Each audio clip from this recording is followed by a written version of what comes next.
จัดให้ไปเซียวน้อยเด้อ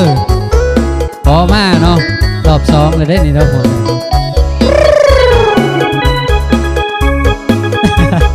นักร้องแอลออนครับขี่รถจากห้า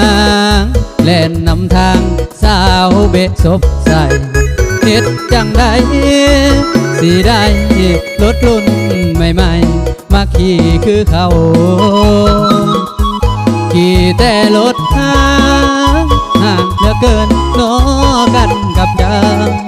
ขับไปจอดไว้กองกบขาวสาวได้เห็นก็หันหลังใส่เส้นเจ็บใจเหลือเมื่อคนมีเขามาตัดหน้าเขามาควงกันดามีต่อหน้าให้ไปไว้ว่าได้แต่ยืนเส